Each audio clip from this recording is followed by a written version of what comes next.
ময়মনসিংহের ভালুকা উপজেলায় বিরুনিয়া মোহাম্মদপুর এলাকায় উঁচু ভিটার মাটি কাটার বাধা দেওয়ায় শ্রমিক দলের নেতা কর্তৃক 2 শিক্ষকের বাড়িতে হামলা ভাঙচুরের প্রতিবাদে সাংবাদিক সম্মেলন করেছে ভুক্তভোগী পরিবার। 13 মার্চ দুপুরে ভালুকা প্রেস ক্লাব কার্যালয়ে এ সংবাদ সম্মেলন অনুষ্ঠিত হয়। ভুক্তভোগী বিরুনিয়া ইউনিয়নের সাবেক মেম্বার মকবুল হোসেন বলেন, জসিমউদ্দিন খলিফার ছেলে আশিকুর রহমান রিগান ও মৃত ফালু মাস্টারের ছেলে জন সরকার পতনের পর এলাকার অনৈতিকভাবে নানা ধরনের অপকর্ম করে আসছে। আমার বাড়ির পূর্বে আমার বসত দখলীয় একটি উঁচু ভিটা বাগান আছে।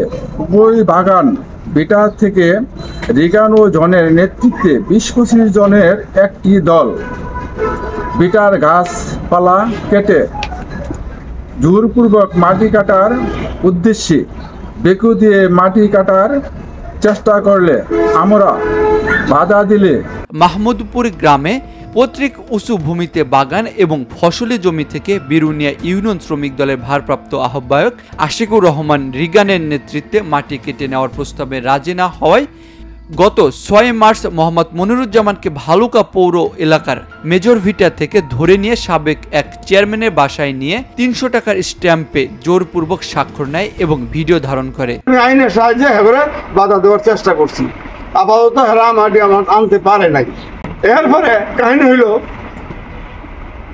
আমি একজন বিএনপির সভাপতি, রিগান বর্তমানে নতুন একজন নেতা বলে শ্রমিক দলের। এরপরে আমার বাড়ি ঘরের কাছে আমার গেট বাইরে ভাঙছে, বারিন্দা ভাঙছে, অনেক ক্ষয়ক্ষতি আমার করছে, বহুত হুমকিও দিয়েছে। পরে 8 মার্চ রাতে রিগান ও জন সহ 20 থেকে 25 জনের একটি দল দেশীয় অস্ত্রসজ্জ নিয়ে দোকানপাট ও বাড়িঘরে হামলা করে। এতে মনিরুজ্জামান ও তার মা সকিনা আক্তার আহত হন। এ ঘটনায় থানায় অভিযোগ দায়ের করা হয়েছে।